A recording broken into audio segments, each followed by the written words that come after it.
Et bien voilà, ils l'ont fait. Les All Blacks se sont imposés en terre sud-africaine au terme d'un match quand même très intéressant. C'était vraiment un super match pour clôturer, du moins pour les Sud-Africains et les Néo-Zélandais, ce Rugby Championship 2018. Les All Blacks avaient déjà gagné le tournoi, mais bon, là, il fallait quand même jouer ce match qui était une revanche du match perdu par les Néo-Zélandais chez eux. Et là, ils ont pris leur revanche, mais sacré match. Première mi-temps, il y a 6-6, c'est la mi-temps seulement, entre guillemets.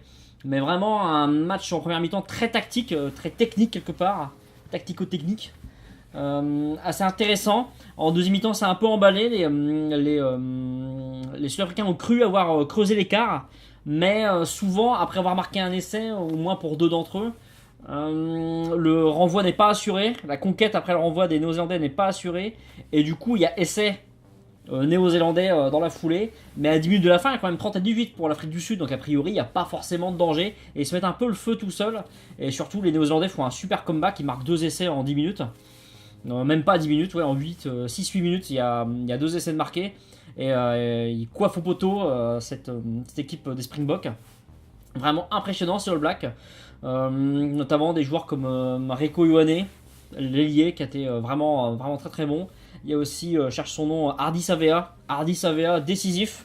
Plusieurs ballons grattés, il était remplaçant. Hein. Plusieurs ballons grattés en fin de match qui ont fait la différence, notamment le ballon récupéré qui permet d'aller chercher une touche lointaine près de la ligne sud-africaine et donc finalement de marquer. Vraiment décisif. Aaron Smith très bon aussi, il marque un essai. Boden Barrett, j'ai trouvé plutôt pas mal. Franchement, pas mal du tout. Globalement, ce que j'aurais à dire, cette équipe des All Blacks, parce qu'il est sud-africain, des joueurs comme Di Allende ou Dianti ont été plutôt bons. Pollard, Clerc, moi j'adore cette charnière Faf de Clerc, André Pollard, moi je suis très très fan, vraiment ils sont très bons. Dutoit, Colissi, même François Lowe, le revenant François Lowe qui joue en Grande-Bretagne, je dis pas de conneries. C'était très bon aussi. Et Mostert et Zebet en deuxième ligne, un carnage dans la ligne en touche, beaucoup de munitions piquées aux All Blacks qui ont vraiment dû lutter jusqu'au bout pour s'imposer. Ils sont rarement menacés comme ça les Néo-Zélandais. Hein. Là, vraiment mis en difficulté, c'est pas si courant que ça. Hein. Cette année, il n'y a que les Sud-Africains qui ont fait ça. Peut-être qu'il y aura que les Sud-Africains, quand on fera un bilan de l'année, qui ont réussi ça. Donc vraiment, des Sud-Africains qui progressent. Là, la victoire leur échappe. Très agressif, très bonne défense. Un combat titanesque dans les rucks, vraiment bonne mêlée. Vraiment, j'ai bien aimé cette équipe des Springboks, cette équipe sud-africaine. Mais des All Blacks qui sont encore un chouille au-dessus. Ils se réveillent juste quand il faut. Alors cette fois-ci ça passera pas toujours. Mais ouais, Barrett qui a fait un bon match, qui a fait un peu taire tout le monde déjà la semaine dernière en Argentine. Mais vraiment un match de très haut niveau. Un des matchs de l'année à mon avis. Franchement, c'était vraiment pas mal. Hein. Franchement, c'était pas mal à regarder. Si vous l'avez pas vu, je pouvez vous choper un replay. Franchement, faites-le. Vous ne perdrez pas votre temps, à mon avis. Là, j'ai passé un bon moment. À la première mi-temps, c'est vrai, plutôt mise en place, tactique, observation. La réponse du berger à la bergère, seulement 6-6. C'est pas énorme, pourtant il se passe des choses sur le terrain. Mais ouais, deuxième mi-temps, quand même, ça claque. Hein. Franchement, ça claque. C'était quand même pas mal.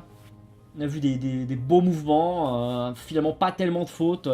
Pas des fautes de merde comme on peut en voir en championnat de France par exemple, mais pas seulement. Hein. Mais ouais, c'était vraiment plutôt bien. Un match de bon niveau, très agréable pardon, à regarder. Franchement, essayez de le choper, hein, si vous pouvez le voir, ou au moins un résumé. Donc voilà, c'est dommage pour l'Afrique du Sud, qui quand même a fait quasiment toute la course en tête pour se faire finalement voler, enfin faire voler, finalement être battu sur la sirène.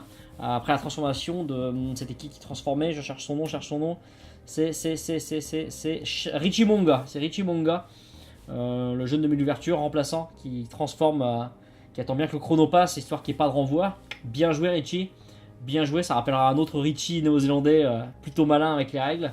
Suivez mon regard, vraiment un super match quoi. Voilà. C'est tout ce que j'aurais à dire. Voilà, je pense que le mieux c'est c'est finalement de le regarder. Vraiment, c'était très bien. Vraiment très bien. Afrique du Sud, attention. On les joue quoi. On les joue au mois de novembre. Notre premier match au mois de novembre c'est contre eux. Ce sera au Stade de France. S'ils jouent comme ça, nous on explose. Hein. Nous on explose. Donc voilà, nous voilà avertis avec l'équipe de France là. Il va vraiment pas falloir faire de conneries quoi. Cette équipe d'Afrique du Sud est forte. Qu'on se le dise, les Springboks sont de retour. Ils sont plutôt de retour, même si tout reste toujours à confirmer. Hein. Le fameux match suivant, le match suivant, le match suivant. Vous connaissez un petit peu mon mantra. Donc voilà ce que j'aurais à dire. Et sur ce, je vous dis ciao, bye!